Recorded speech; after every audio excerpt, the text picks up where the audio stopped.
राधा ने भी अपने माथे पर लगा बांझपन का धब्बा मिटाने के लिए बाबा के पास जाकर उनसे दुआ लेने की सोच ली। दूसरे दिन सवेरे नहा धोकर वो बाबा के पास चली गई। मंदिर में लगी भीड़ को देखकर उसे भरोसा हो गया कि वो भी बाबा की दुआ पाकर माँ बन सकती है। राधा बाबा के पैरों पर गिर पड़ी और कहने लगी, बाबा मेरा दुख दूर करो। मैं 6 साल से बच्चे का मुंह देखने के लिए तड़प रही हूँ। उठो बेटी, निराश मत हो। तुम्हें औलाद का सुख जरूर मिलेगा, लेकिन इसके लिए तुम्हें माहवारी होने के बाद यहाँ 4 दिनों तक रहकर लगातार पूजा करनी होगी। ठीक है बाबा, मैं जरूर आऊंगी। राधा खुशी से घर गई। घर आकर उसने सारी बातें अपने पति को बताई।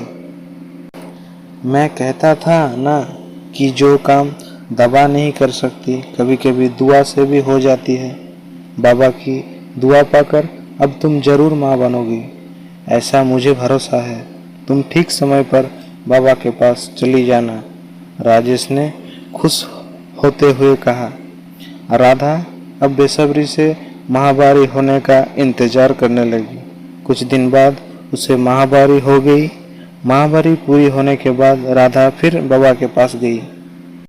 उसे देखते ही बाबा ने कहा, बेटी जैसा कि मैंने तुम्हें पहले भी कहा था कि यहीं रहकर 4 दिनों तक लगातार पूजा करनी पड़ेगी, तभी तुम माँ बन सकोगी। जी बाबा, मैं रहने के लिए तैयार हूँ, राधा ने कहा। ठीक है, अभी तुम अंदर चली जाओ। रात से तुम्हारे लिए पूजा करनी शुरू करूँगा। अपनी चाल को कामयाब होते देख बाबा मन ही मन खुश होते हुए बोला। रात को बाबा ने राधा से कहा, बेटी इस पूजा के दौरान कोई भी देवता खुश होकर तुम्हें औलाद दे सकता है। इसके लिए तुम्हें सब कुछ चुपचाप सहन करना पड़ेगा, नहीं तो तुम कभी माँ नहीं बन पाओगी। जी बाबा, मैं सब कुछ करने के लिए तैयार हूँ, बस मुझे औलाद हो जानी चाहिए। राधा के इतना कहने के बाद बाबा उसे एक कोठरी में ले गई, जहाँ हवन कुंड बना हुआ था। उसमें आग जल रही थी। बाबा ने उसे वहीं पर बिठा दिया और वह भी बैठकर जाप करने लगी। कुछ देर तक जाप करने के बाद बाबा ने कहा, राधा देवता मुझमें समा चुके हैं। वो तुम्हें औलाद का सुख देना चाहते हैं, इसलिए तुम चुपचाप अपने बदन के सारे कपड़े उतार दो और औलाद पाने के लिए मेरे पास आ जाओ। वो तुम्हें दुआ देना चाहते हैं। राधा ने यह सोचकर कि बाबा में देवता समा चुके हैं और देवता जो भी करते हैं गलत नहीं करते, इसलिए उसने अपने बदन के सारे कपड़े उतार दिया। बाबा के अंगों से खेलने लगा और उसे दुआ देने के नाम पर उसकी इज्जत पर डाका डाल दिया। 4 दिनों तक लगातार बाबा ने इस पूजा के बहाने राधा से जिस्मानी संबंध बनाए।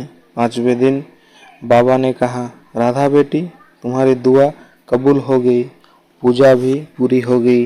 अब तुम जरूर माँ बनोगी, तुम घर जा सकती हो। बाबा की दुआ लेकर वो खुशी खुशी घर लौट आई। 9 महीने के बाद राधा माँ बन गई। उसे बाबा की दुआ लग गई थी। उसके माथे से बांझपन का धब्बा मिट चुका था। घर के सारे लोग बहुत खुश थे। राजेश को अब पूरा यकीन हो गया था कि उसमें भी बाप बनने की ताकत है, लेकिन सच्चाई से भी अनजान थे सब लोग।